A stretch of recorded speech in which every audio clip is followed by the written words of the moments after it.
Can you see my PowerPoint? Can you see me and can you hear me? Yes to all three. Very cool. All right. Thank you. I'm just waiting for the waiting room to fill up here and I'll start in.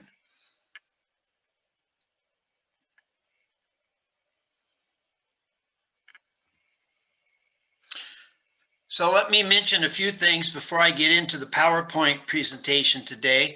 I know that some of you are concerned about the exam, and that's understandable. I hope that you would be, and I hope that you will, as your grades are posted, it'll be another week before we get them up, but as you have issues associated with those exams, make sure that you talk to your TA about them, because the course is coming to an end. We have only a few more weeks. We'll be very heavily into Vietnam for the next, almost the rest of the course. And as a result of that, about Vietnam, I also wanted to mention that probably this weekend, I will be sending you out some extra credit opportunities that are not the films that are listed in your syllabus. We're actually having a 1.5 day conference here in Lubbock. Well, it's actually virtually here in Lubbock, but it's actually to the whole world that we will be, that is next Friday and half a day Saturday, where we'll be presenting speakers from around the world, Vietnam, from England, from Poland, from Canada, and from here in the United States, from several distinguished universities. And so I will send you an email sending you links that you can come on and listen to these papers live, and then you will write me a 1-page paper about what you heard in those 1.5-hour sessions. I'll go into great detail as to how many points you get for each session and that kind of thing. So if you're not into watching film to give you more points, this will give you an opportunity to go live and hear about Vietnam, which is what the rest of this course pretty much is going to be about. So that'll become more apparent within the next few weeks. Assuming the next few days. Probably I'll get the email out. We're still working on the final agenda of who's speaking and what time they're speaking and that sort of thing. I will be presenting a paper. A couple of my students here at Texas Tech will be presenting papers. So anyway, that's an opportunity that will be coming up in a few days. So I have on the screen a slide that says the Cold War. When does the Cold War begin? I want you to think about this as about a 45 to 50 year long period. That is it's really probably for you folks, certainly the lives, the period of time of your grandparents, and in some ways the period of time of your grandparents also towards the very end. So I'll be talking about that today, and it sets up for us the rest of the course. Think of it this way. The Cold War, there were more people killed in the period of the Cold War than there were in the previous wars, which were what we call hot wars. I want you to also think of the Cold War as being a war between two giant nations, two major nations, the United States of America and the Union of Soviet Socialist Republic, the USSR, what you now think of as Russia, but a much smaller involvement on the part of the current Russia. And this will continue for about 45 to 50 years, depending on when you think it starts, I guess we could say. So what I'm going to be talking about today is when does it begin? I'm going to talk about the United States' efforts to bring Europe back from the terrible war that they were in. I'm going to talk about some reorganizations within our own government, reorganizations that make a huge difference. I'm going to be talking about our fear of the world becoming nothing but communists. I'm going to talk about China. I'm going to talk about Korea. And I'll end today with preparing us for the next several weeks discussion about the war in Vietnam. So I will argue that the Cold War begins at Potsdam, the suburb of Berlin, in July of 1945, when President Harry Truman meets with the president of the USSR, Joseph Stalin, and Winston Churchill. In other words, at the end of wars, what happens is the winners get together and talk about what we're going to do about the losers. And in this case, it was talking about what we're going to do about Japan, what we're going to do about Germany. So that's when I think it begins. We can make an argument that perhaps had Franklin Delano Roosevelt lived and Harry Truman had not become president, we can make an argument that the Cold War may have began differently than it did with Harry Truman. Harry Truman was what I would argue was a very much a strong, cold warrior. And I can argue that FDR was not as much that way. Particularly, FDR had a very negative attitude about imperialism and about the way that nations deal with other nations. And Harry Truman was a little more fearful about communism, the rise of communism, and those are the things that I'm going to be talking about today. So let me put up on the screen a map. Look at the map and you'll see the USSR, you'll see Poland, and you'll see Germany. You've seen this map before because I used it when we were talking about World War II. But I want you to consider, by looking at this map, I want you to consider the fact that Stalin believed that the worst thing that could happen after having lost 20 million people in his country, Stalin believed that the best way to keep something like that from ever happening again was to make sure that the USSR controlled the neighborhood. So what he was saying is, I want to make sure that Poland right next door is going to be under our control.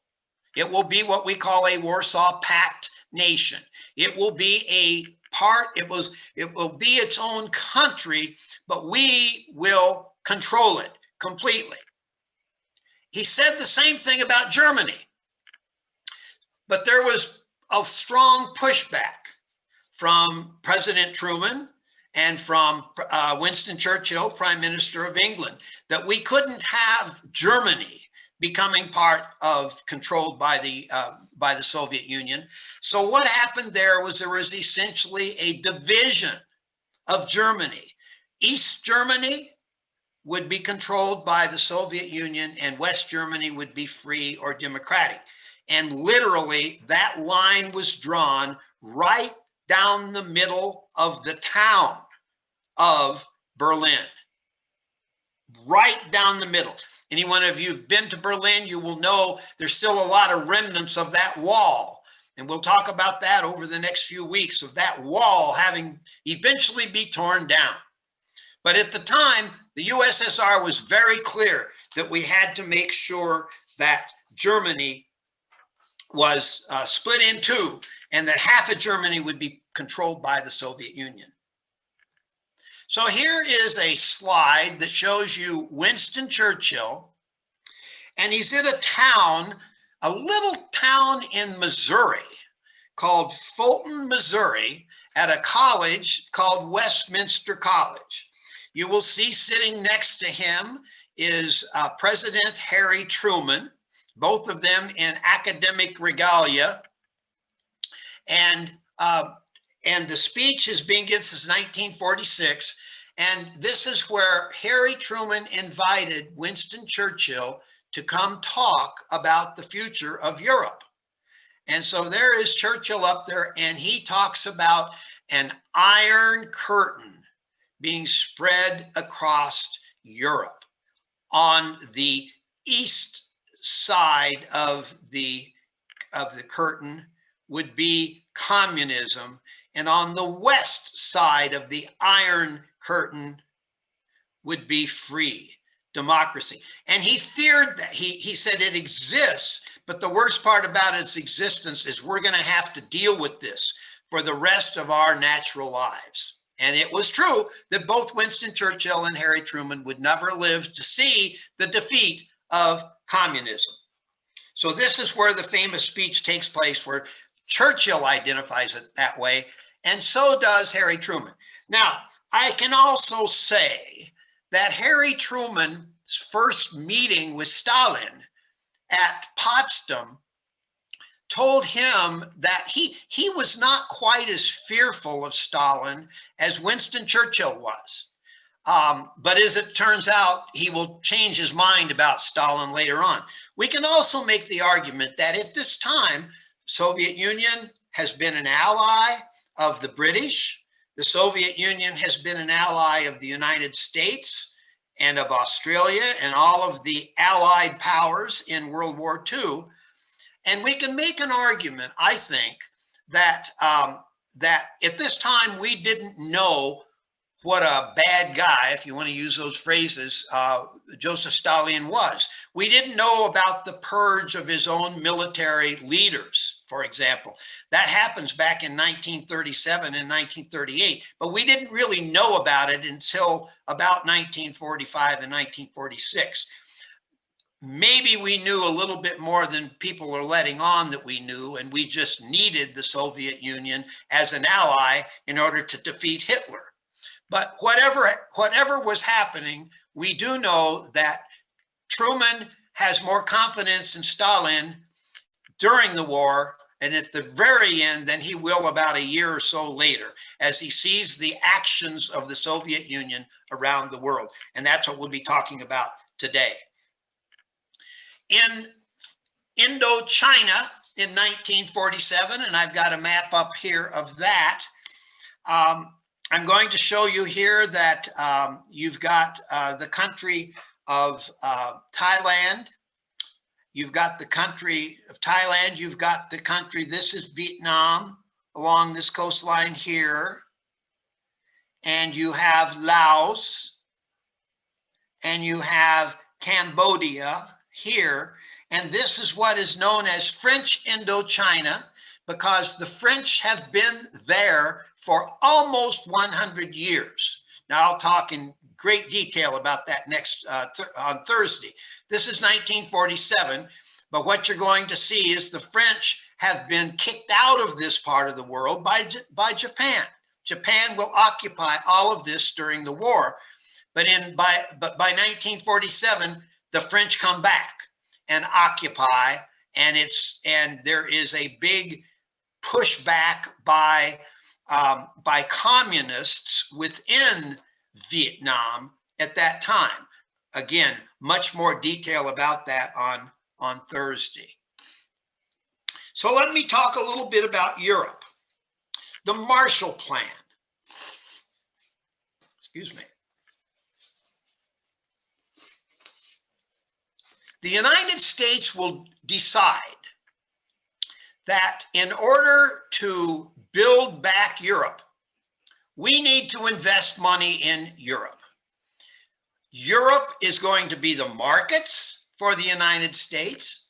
Remember, the United States of America is the only country that comes out of this World War II in better economic shape than it was at the beginning. Imagine that. We are a creditor nation. Virtually everybody in the world owes the United States money. Now, we can't collect it from everybody yet because they're all in such bad shape. But the United States will make a decision to invest significant amounts of money into Europe.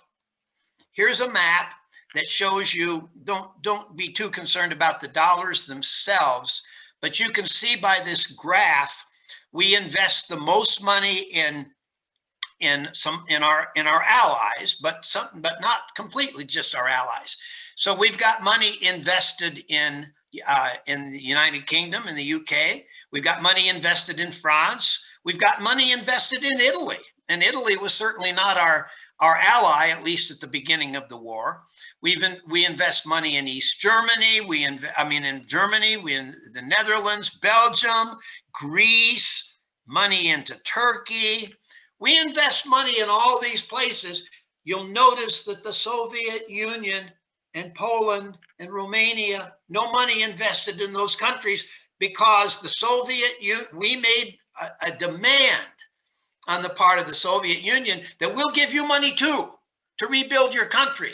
But in doing that, you cannot control Poland, Romania, and East Germany. That ain't gonna work.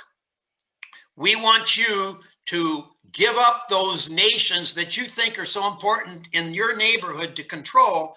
And if you do that, you'll get funds from us. Stalin essentially says, no, thank you. No, thank you to that deal. This is just a graph that kind of gives you some of the millions of dollars. You can see here, let's see, Italy, 594 million. But look at the United Kingdom, $1.3 billion. France, it's hard for you to see this probably. I'm having to squint a little bit. France, $1 billion, $1.08 billion. So from the standpoint of money that's given, and then you can see it accumulates over here, $12.7 billion that the United States will invest in these countries in order to bring them back. Now, in bringing them back, of course, we're going to bring them back so that they can be markets for United States goods. Remember, we've been building tanks. We've been building airplanes. Now we're going to start building cars again. We're going to start building refrigerators. We're going to start building things that the world needs so that we can get ourselves back to where we were before this war happened as the major economic influencer in the world.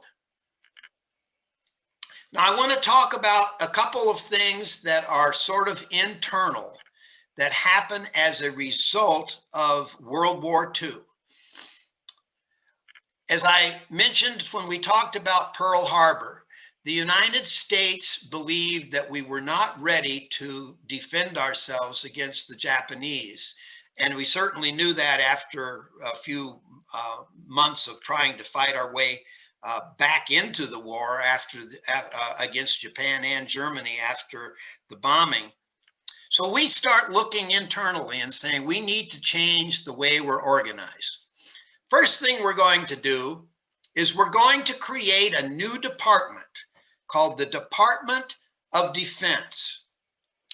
At the time of World War II, we had a Department of War, which was the US Army, and we had a Department of the Navy. And the Navy and the Army didn't even hardly talk to each other in some ways, but they both reported to the President of the United States. So the plan was, let's create a Department of Defense. And in that Department of Defense, we will have a new organization. It's called the United States Air Force. The United States Air Force. It didn't exist in World War II. The airplanes were controlled by either the Navy, because they were ships they were airplanes on ships taking off from aircraft carriers, or they were controlled by the United States Army, the Army Air Corps. The decision was made in 1947 under the National Security Act of 1947 to create a new branch of military called the Department of the Air Force. It would be its own. It would be its absolute own branch of government. That's one of the big things that changed. The other one was we created an organization called the National Security Council. The National Security Council would meet every day. some people from the Department of Defense, from the Department of State, from the Department of the Treasury, from the Department of Justice. And on really big important days, they would meet with the secretaries of all of those branches, including the President of the United States. National Security Council, even today, meets virtually every single day. So I have one picture here of the National Security Council during the Obama administration. This particular picture shows the president at one end of the table, and it shows Secretary of State Hillary Clinton, and it shows over here Secretary of Defense Robert Gates. There's a lot of other people around the table there. That this would be a significant meeting of the National Security Council. The National Security Council is in charge of the security of the United States of America. Okay, that's their job, and they didn't even exist before World War II ended. And then, because of the problems that we believe existed by the United States not knowing that the attack upon Pearl Harbor was imminent, we had all these intelligence organizations around the United States and the world. And so we wanted to bring them all together. And so we bring them together under an organization called the Central Intelligence Agency, the CIA. Yeah, you've heard about those, boys and girls. Yes, the CIA becomes the major investigatory agency for all American actions in the world. We already had an organization that was supposed to look into intelligence internally within the nation, and that's called the FBI. And that had been around for many years before the creation of the CIA. So both of these organizations still exist, the FBI and the CIA. But the CIA was new under the National Security Act of 1947. And then we created another group, called the Joint Chiefs of Staff. The Joint Chiefs of Staff. These are the commanding generals of each of the branches of the military: the Air Force, the Army, the Navy, the Marines, the Coast Guard. All of these organizations exist, and there would be appointed a chairman of the Joint Chiefs of Staff. And that chairman would be the ranking advisor, the ranking uniformed military advisor to the President of the United States. Now, we will go through a bad period of time in the late 40s, early 50s regarding our attitude towards what's happening in our country, because we blame people outside of our country. And we believe that those people outside of our country, those communists, are somehow going to infiltrate our government. And we're so fearful of this that we see us attacking our own people. The guy whose name is at the top of this slide is Joseph McCarthy, a Republican senator from the state of Wisconsin. McCarthy believed that not only were communists dangerous to us out there, but they were dangerous to us in here, in our own country. He believed that communists were taking over the Defense Department, were taking over the State Department. And somehow or other, he equated that to the efforts of communist the communist Soviet Union, and eventually it will be the communists of China. But at this time, it's really about the Soviet Union, because the Soviet Union has done something that we thought was totally unfair to America. And that is, they did this. They developed their own atomic bomb. Now, remember, we developed 3 of our own, used one of them on a tower and dropped one on Hiroshima and one on Nagasaki. And we were thinking that we were the only guy in town that had a bomb. Truth of the matter is, Russia had been not only working on their own program for almost as long as the United States had been doing that, but they'd also had spies over here at Los Alamos.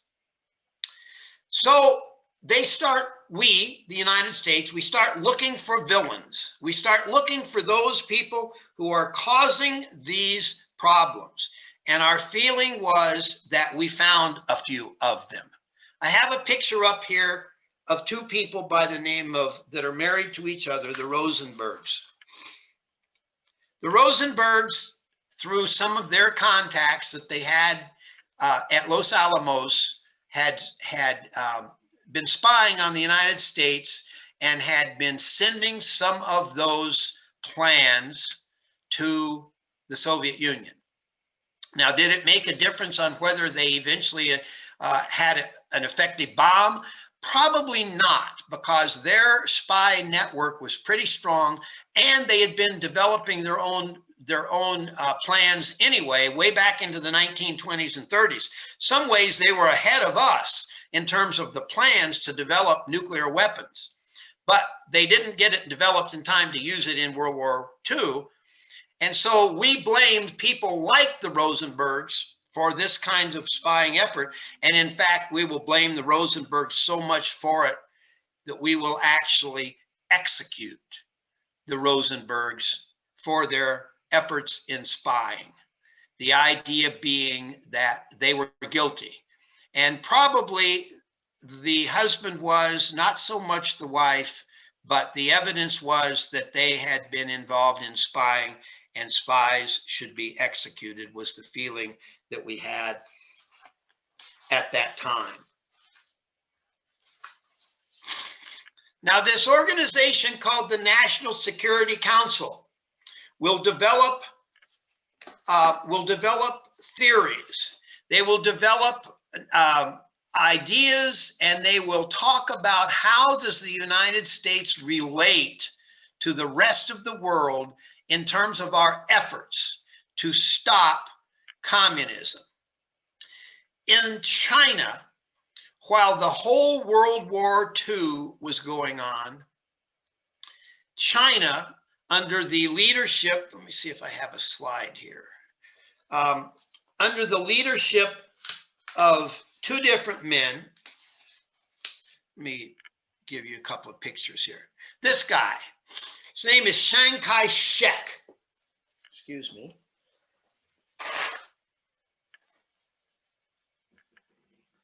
Chiang Kai-shek was the leader of the communist nationalist, the Chinese Nationalist Party. And he had an opponent leading the Communist Party, and his name was Mao Zedong. Mao Zedong. Now, the United States saw this guy as being our enemy because he was a communist, and this guy being our friend because he happened to be a nationalist.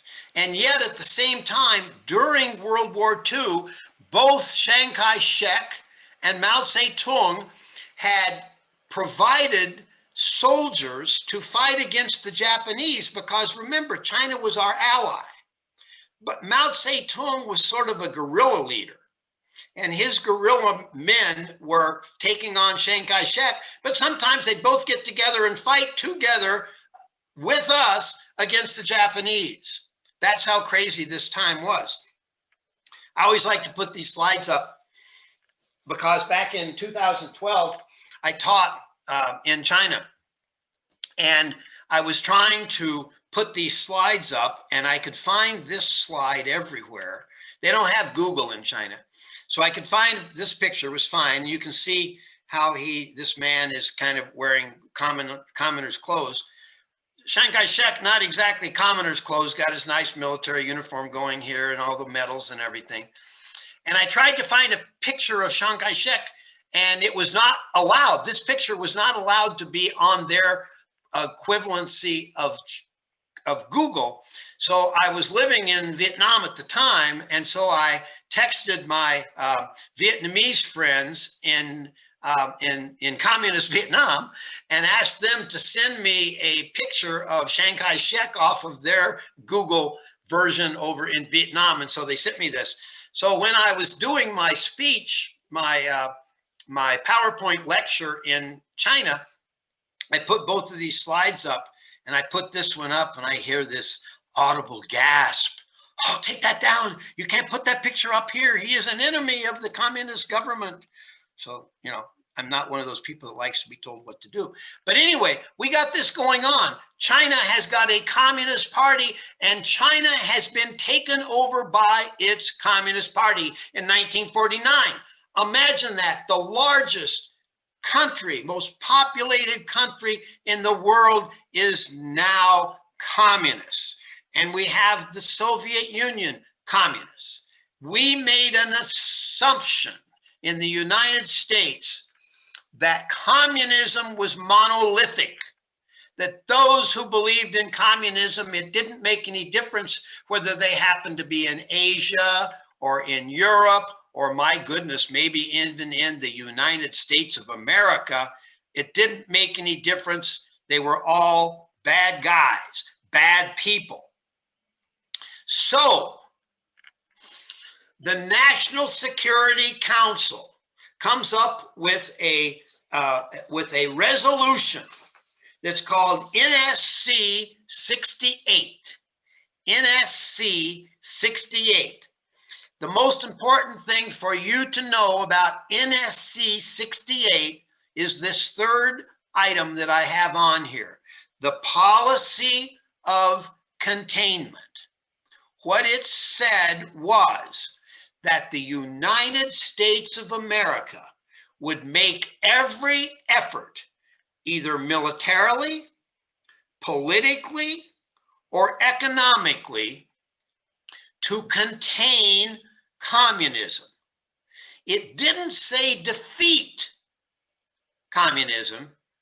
It said contain communism.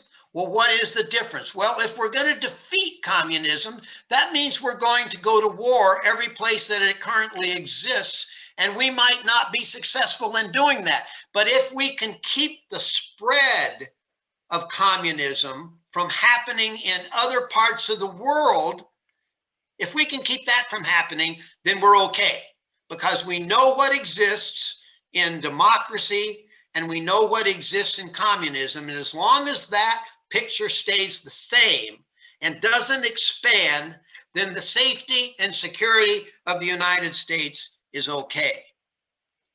I've got a whole bunch of things up here. I'm not going to ask you to memorize or worry about these, because these are some of the subtexts of what NSC 68 really said. And if you want to take a picture of it or make some quick notes here, in fact, why don't you go ahead and do that, and I'll see if I can get rid of some of this allergy that's affecting me today.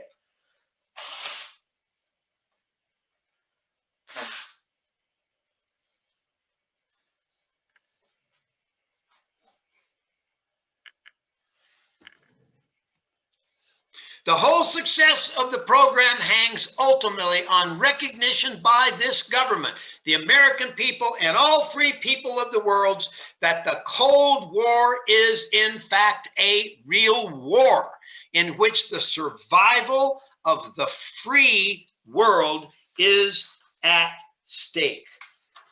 That's so important for you to realize, that we believed that communism was trying to take over the world, and that the United States of America would do everything in our power to keep it from happening.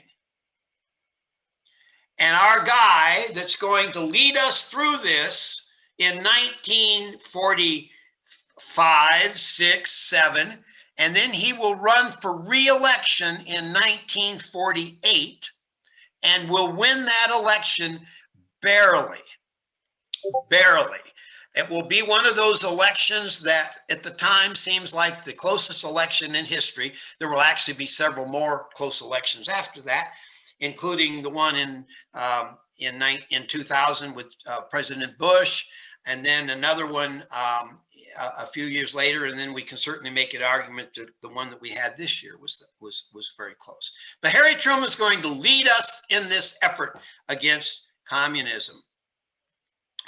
25 June 1950.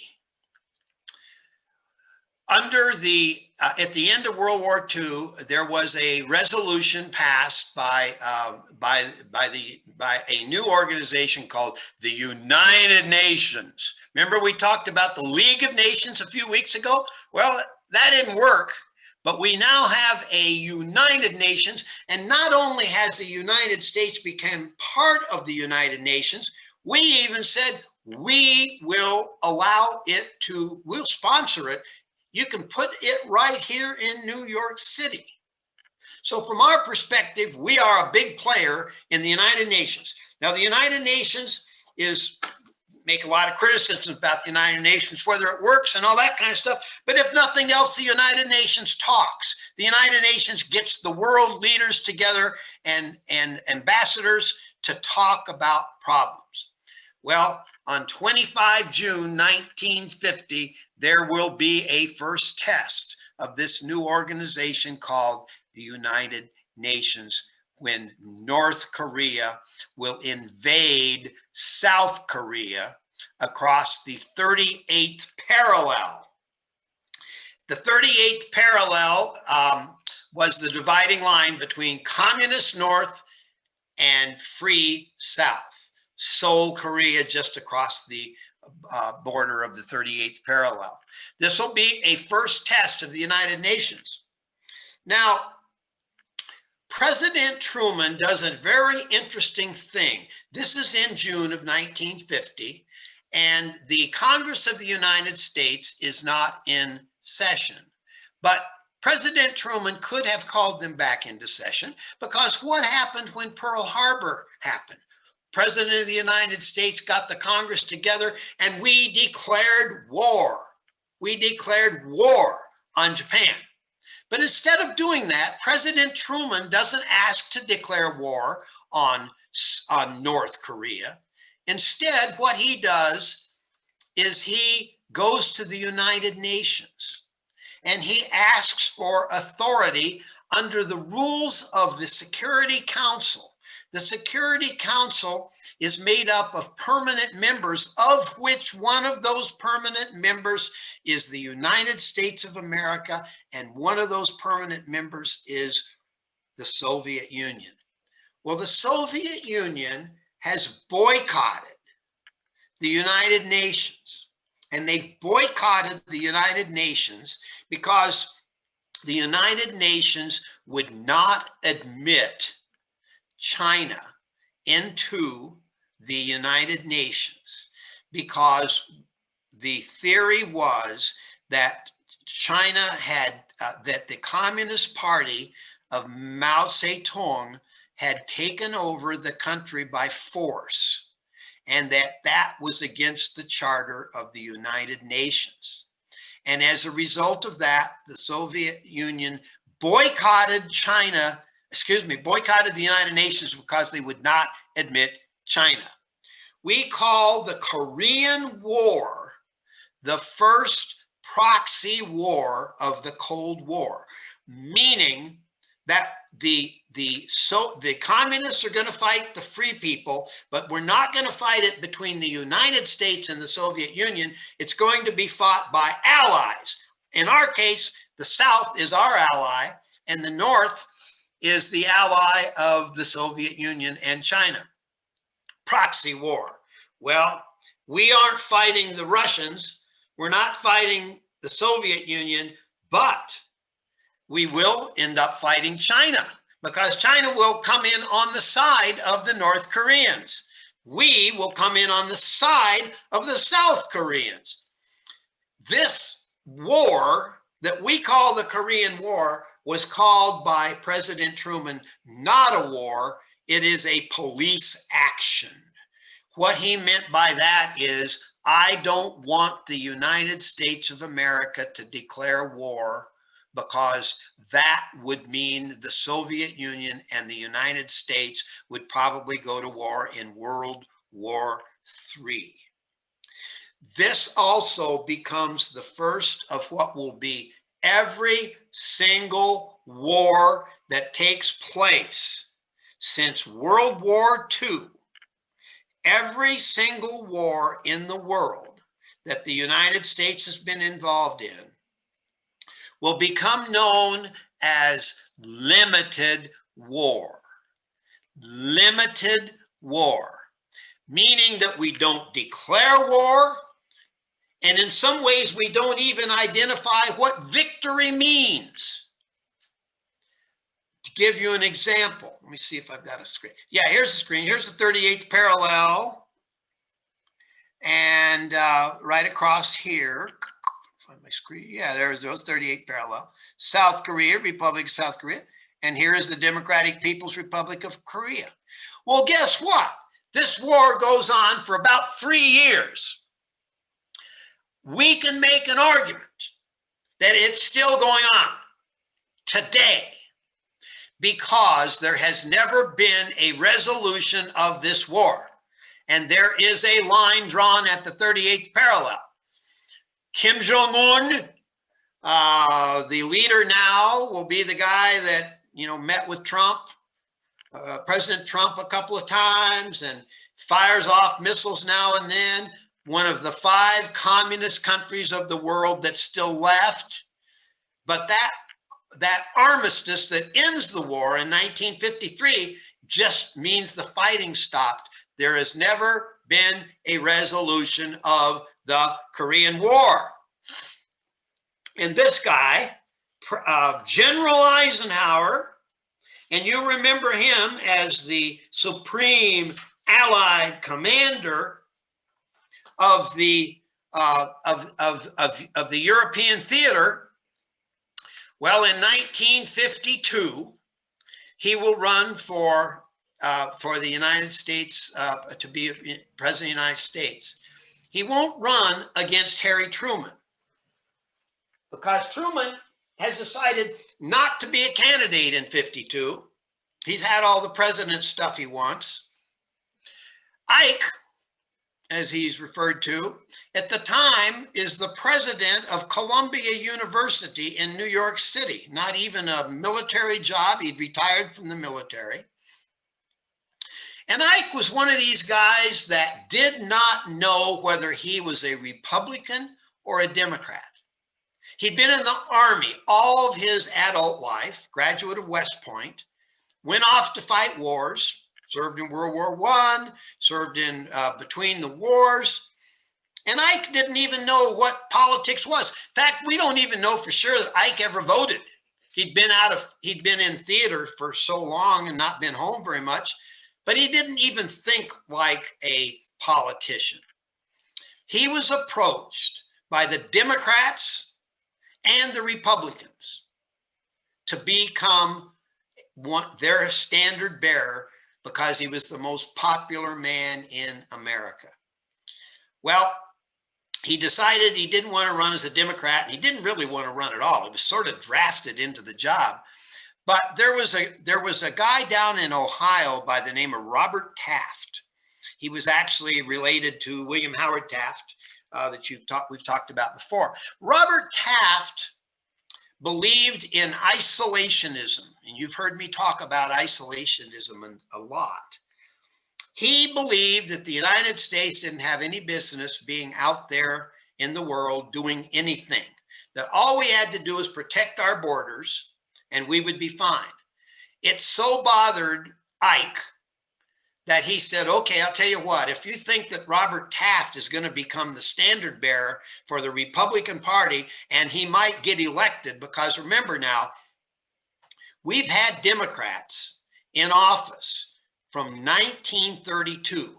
This is now 1952. So Democrats have controlled the White House for 20 years, most of it being FDR's time, and then Harry Truman after that. I believe that probably a Republican would be elected to the presidency, and he didn't want it to be Robert Taft. So instead, Ike says, I will run. Not only does he say, I will run, but during the campaign, he says, I will go to Korea. Well, we believe that Ike saying, I'll go to Korea was one of the reasons why the negotiators for the communist North Koreans decided to get serious about ending the war, because their feeling was, my goodness, if the most powerful military man ever that was so responsible for helping to win World War II, if he's becoming the president of the United States and the United States of America has nuclear weapons, and by this time we have little nuclear weapons. We have what we call Davy Crockett's. We have the kind of nuclear weapons you can almost fit in a suitcase, briefcase. They decided to get serious about negotiating the end. And so we believe that maybe they got more serious at the negotiating table. Ike becomes president in 1952 and takes office on January 20th, 1953. So that's my Cold War explanation. Now I'm going to go on and tell you a little bit of other things about the Cold War, because I believe that the Cold War permeated not only our military, our State Department, our government. I believe that the Cold War permeated pop culture. Yeah, it even permeated our music. This guy, his name is Little Richard. I would normally bring up some Little Richard songs like Good Golly, Miss Molly. Love Little Richard. You can see by Little Richard's antics here, he is African-American and quite a performer. If you got a chance to watch he just died this last year. He died in 2020. If you got a chance to watch the Grammys last week, Bruno Mars did a wonderful tribute to Little Richard. It was one of the best things that I've seen lately, giving credit to this man. As you can see, he's African-American. He was terrific. He was a great mover and shaker of the new music called rock and roll. Now, why do I think this is Cold War related? Because the Cold War was about identifying good guys and bad guys. And in terms of music, the good music from our parents' perspective was the music of Frank Sinatra and the music of Glenn Miller and the music of all the bands, of the great bands of the World War II era and before that. Soft, beautiful music. Well, we were kids. We didn't like that. We had a new thing. It was called rock and roll. This guy represented the beginning of rock and roll. But there was another man, a white man in Memphis, Tennessee, that ran a studio called Sun Records. And this guy at Sun Records said, you know what we need is we need a white man who sounds like a black man. We need a white man to become the king of rock and roll. Somebody that sounds black, but's actually white, because we had this new medium called television. And the feeling was that Americans, white America, would never buy into the idea of Little Richard being the king of rock and roll. So this guy comes along, Elvis Presley. Elvis Presley from Memphis, Tennessee. On the radio, sounds black, but on television, he's obviously white. And the television stations decided that his version of music was so bad that they wouldn't even allow him to be seen below the waist. They actually censored his leg movements because rock and roll was considered to be evil. Now, fits into the Cold War because Russians, Soviet Union are evil and the United States is great. We are the good guys. Elvis was a bad guy. But as children, for me, you know, however old I was, 15 years old, 10 years old or whatever, I loved Elvis. Loved this guy too. Didn't quite understand. The civil rights movement was just getting started. We didn't quite understand why this guy can't be the king of rock and roll instead of this guy. Personally, I loved them both. They both created really good music to dance to. Our parents hated both of them. Our parents hated the very idea that rock and roll was changing the music of America. Now we have, I know some of you have already probably taken this course. We actually have a course taught by by Roger Landis in the music department called The History of Rock and Roll. He gets into some really cool stuff. Not only this early versions, but later on with Led Zeppelin, and I think he even does some hip hop and stuff like that. But this is the beginning of rock and roll, and it was my music, the music of your grandparents maybe, and certainly the music of your parents, and the music of you two folks too, because it's still with us. Thank goodness. I love rock and roll. And then in film, this woman, her name is Marilyn Monroe. Marilyn Monroe. And this is a picture of her standing over a grid with the New York subway underneath. This particular scene is from a movie called The 7-Year Itch. The 7-Year Itch.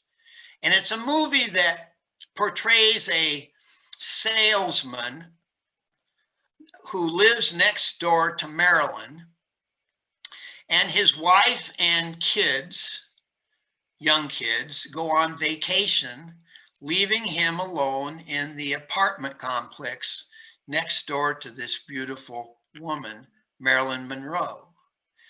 And the story in the movie is essentially that he starts flirting with her and she flirts with him, and the insinuation is that maybe they're going to have an affair, but it doesn't happen that way. He realizes that he's a married man, and eventually he doesn't have the affair. He goes back to his wife and they shake hands or whatever. But this is a scene from that movie.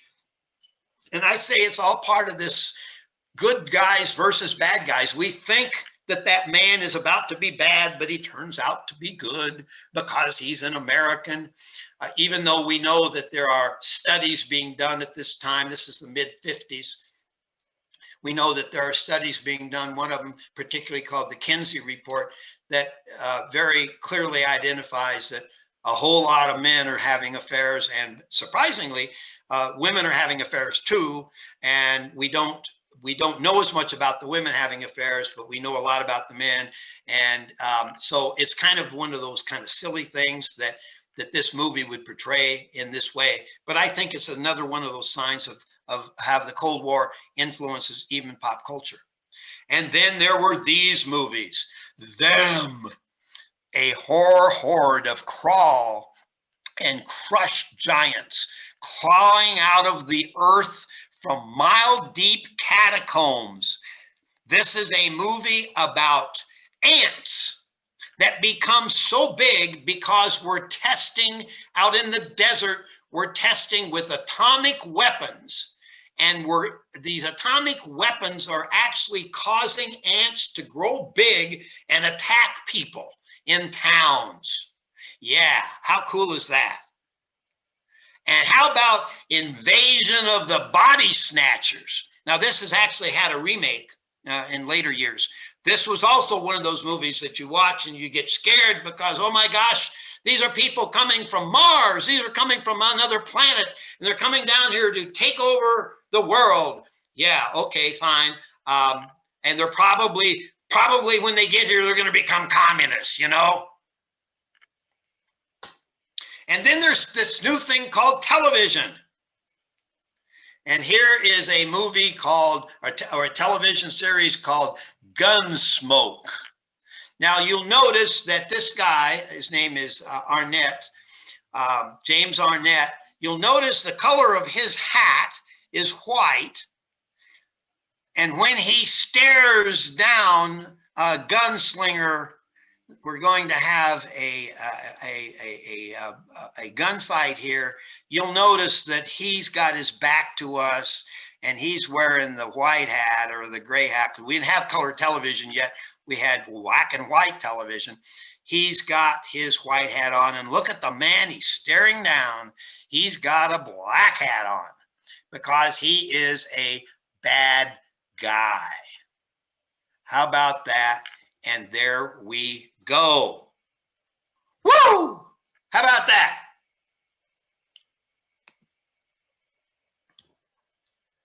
Are you still awake and with me? All right. Yes, very much so. I'm opening it up to questions, and we'll start with Taylor Smith. Okay. Yes. So when did President Eisenhower take office again? And what month? Well, he's elected in November of 52, and he takes office in January of 53. January 20th of 53. Yep. Thank you. Anyone else? One of those videos that you sent last time for the exam, it was a part of the movie with Tom Hanks in it, and that video absolutely messed me up. It messed you up? It was, I had never seen something like that, and it was very devastating. Yeah, that's kind of what war is. Interestingly, that movie, before it came out in the late 90s, as I recall. Before it came out, it was Steven Spielberg that made it. Tom Hanks was the star of it, of course. And they actually previewed that movie to survivors of the D-Day invasion to see if they got it right. And they actually had those men, Tom Hanks and several other people in that battle that were involved in it, the actors, they actually put them through a boot camp. So they would experience what it is like to be trained to do that kind of fighting. So they brought all these D-Day survivors in. So those guys, this was 1998. So those guys would have been probably in their late 80s, early 90s. And they said to Spielberg, they said, you got it right, except for the smell. You can't do smell on screen, but you got it right in all respects. You got the sound right. You got the images were perfect. And they even said that there's one scene in there that I always like to talk about if I had you face to face, I would be talking about this. You remember the scene where all of a sudden it goes into sort of slow motion and Tom Hanks loses his hearing and he can't hear. And the guys are saying, what do we do now, sir? And he doesn't know how to act. And of course, at the time you're watching that movie, and I suggest to you that that you should watch the rest of the movie. And I know you may think that's hard, but you've seen the worst part in that first 15 minutes. Yeah, well, I remember you talking about like they got everything right except for the smell, and like they showed the people that were in that war, and that's what got to me so much, because that is like I've never seen imagery like that, and I thought of like that actually happened, and it just really, I don't think I could watch that movie. Well, the reason I say you could probably watch it is the sense that the rest of the movie, sort of makes sense of what happened in the beginning, okay? And the reason it's important is it turns out that Tom Hanks, they do this whole thing about who is he? You know, he's an Army Ranger. He's an English teacher. He teaches English in some small little town in Iowa. And so the point that they're trying to make is this is just an average guy. This isn't some warmonger. This is a guy that's been sent to do a job. Now his troops, his men don't know that he's an English teacher. You know, they think of him as being a really brave Army Ranger. Truth of the matter is, these are just ordinary Americans that are asked to do one of the most difficult things. I use what I would have done in my class if we'd been able to be face to face. On that day, I just walk in to the class and I turn off the lights and I say, please watch the screen. I don't say anything. And I actually do that at the beginning of the whole course. You may have walked out and said, I don't want anything to do with this guy. But I show that scene way back in, I would have showed you guys in January, before I've talked about any of the stuff that you've been learning from me. And I say, because this is the moment in American history that we all need to understand. Everything I'm going to teach you before this and everything I'm going to teach you after this is about these moments. Now, I apologize for what it did to you, because normally in the class, I will also say that this class, and I think I have it in my syllabus, that this class has a lot of ugly moments in it. And when I talk about the rape of Nanking and stuff like that, it's pretty bad. But I do feel bad that it bothered you, but I do understand completely.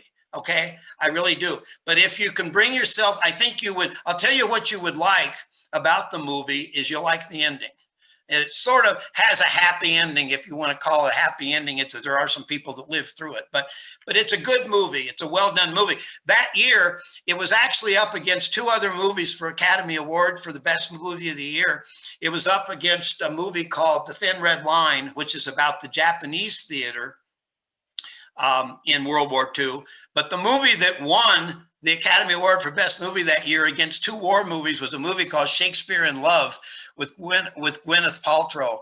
So there was a lot of other people that didn't think that we needed to go that far with our story. Anyway, I appreciate your comment, Natalie. Anybody else?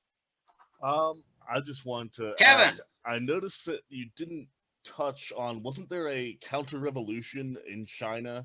Like there was a nationalist movement alongside that communist movement, or was that later on? No, it's at the same time, and it's Chiang Kai-shek.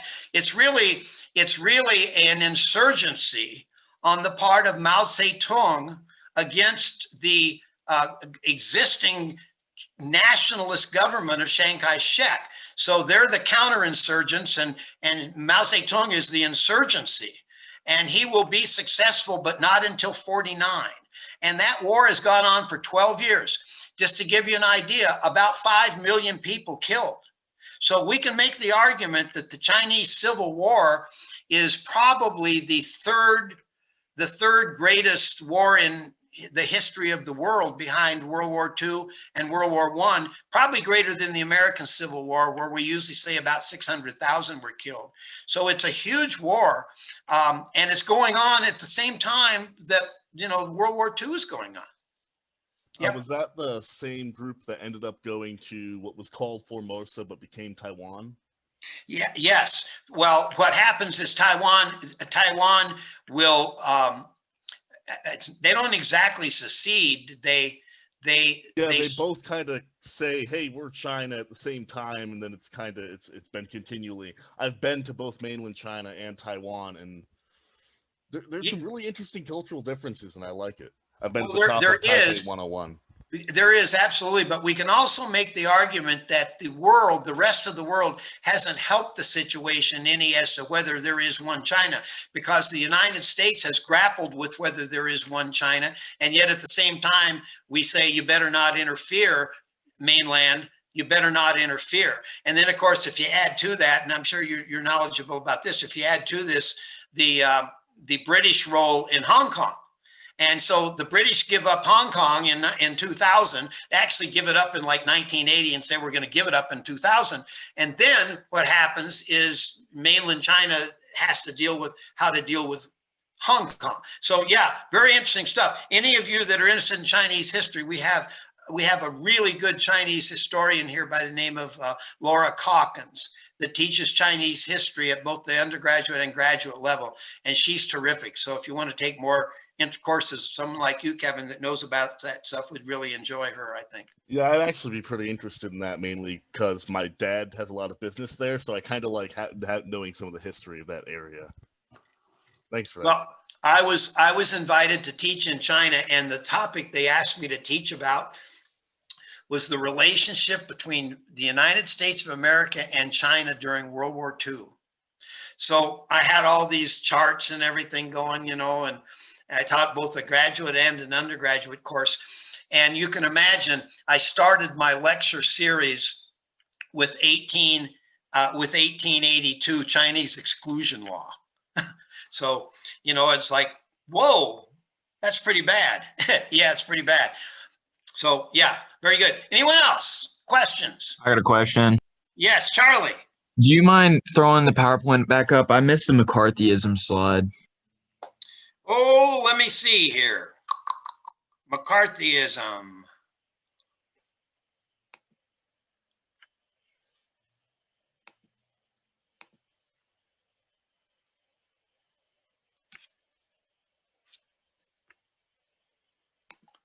All right, let me try that again.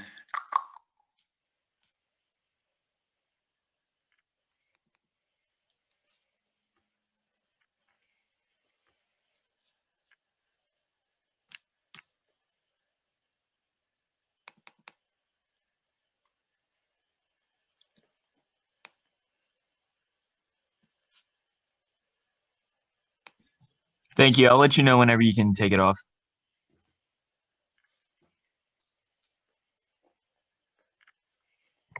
So what did you say the Cold War began in Poland? Well,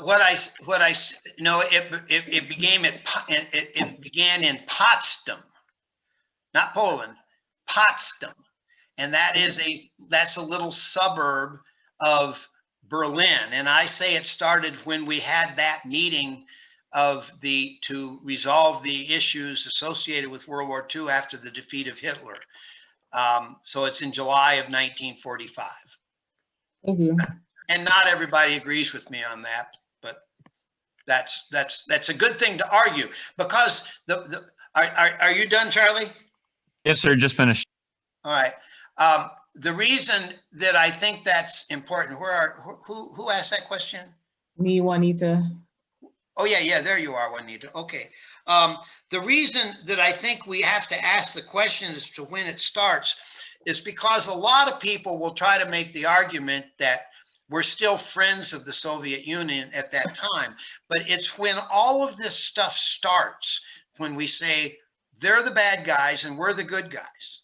And because they're the bad guys, we're going to make a huge effort. That NSC 68 that I put up there, some people will make the argument that that is an economic decision. They will make the argument that that's what creates what becomes known as the military-industrial complex. In other words, it is the decision that forever and ever, until the Russians are defeated, the Soviet Union's defeated, we are going to spend a ton of money to make sure that communists don't take over America. And we're going to do it around the world in proxy wars. We're going to do it in Rhodesia. We're going to do it in Cuba. We're going to do it in, hell, we're going to do it in Grenada. I mean, every time we think there are communists anywhere, we're going to go stop them to contain communism. We never really defeat communism anywhere. And when I lecture next week and for the next several days, that's what Vietnam's all about. Vietnam is because we believed that Vietnam was going to become a communist country and take over the world. Well, guess what? It did become a communist country. And guess what? It still is. Okay. So here we are 50 years later. Anyone else? I had a question. Oh, Joshua. So that movie earlier, Them, have you seen it? Yeah. Oh, the concept of it, kind of have a discussion question kind of deal. I compared it to the original Godzilla, Gojira. So from my understanding of it, like the original Godzilla movie was created as kind of a personification of Japan's views towards the nuclear bombing. Yeah. I would agree with that. Would you? Go ahead. Oh, sorry. I was saying, would you think that Them could have possibly influenced it at all, or would the disconnect between Japan and America be too great? I will argue that Them is an anti-war movie. I will argue that Them and several other like it. I think there's one called It.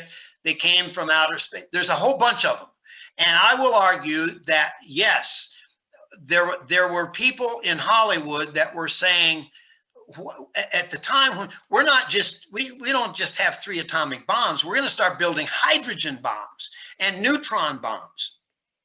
And we're going to start testing these nuclear weapons out in the Bikini Islands, in the Tinian, and all around the world. We're going to be testing these things and leaving radioactive materials everywhere. And why wouldn't it make sense? This is a Hollywood version. Why wouldn't it make sense to think that maybe some of those things are doing are harming the environment? Now, whether they can make ants into, great big Godzilla looking things, I don't know. But at least it would get people to go to the theater. I went to the theater and I saw those things. And I don't know if I believed them or not, but it was pretty cool stuff when you think about it. Yeah. Anyone else? Anyone else? Yes, sir. Taylor. Yes, sir. So when you were talking about Germany being split in two, what was West Germany and what was East Germany again? Yeah, East Germany was communist under the control of the Soviet Union, and West Germany was a free country, and that existed until 1991.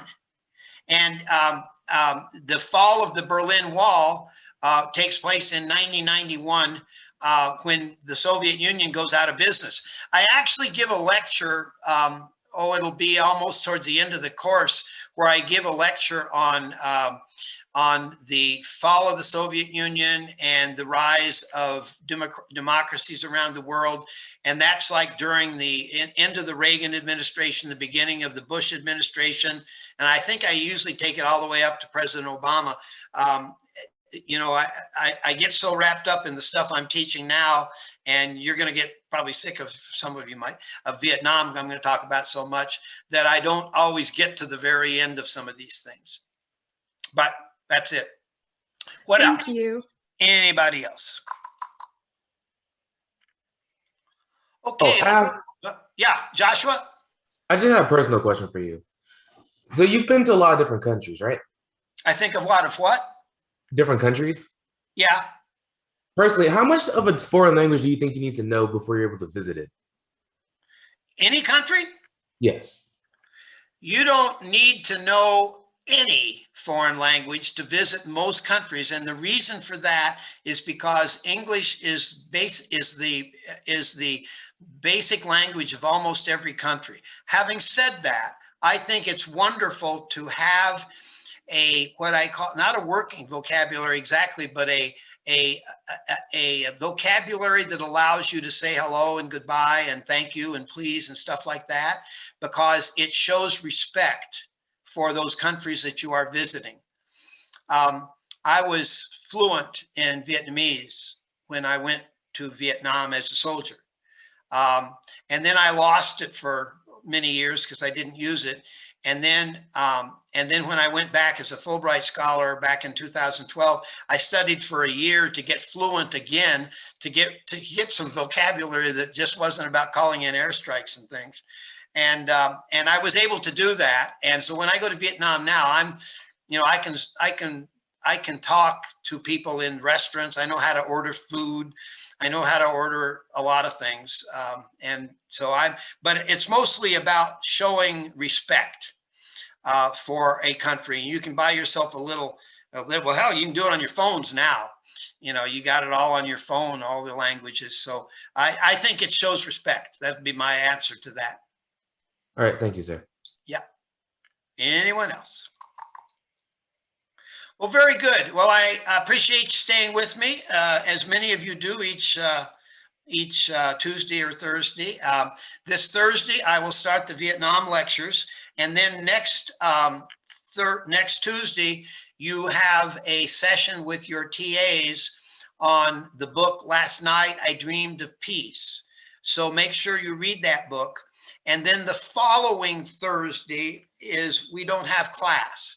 And the reason for that is that I'm in preparation for this conference that starts the next day.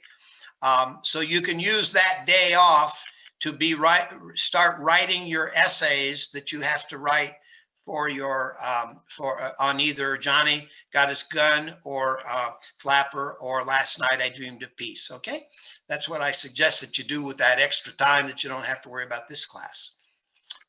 Very good.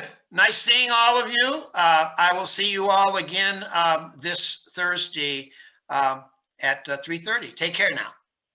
Thank you, Thank you. Professor. You too. Thank you. Have a good day. Bye. Thank you.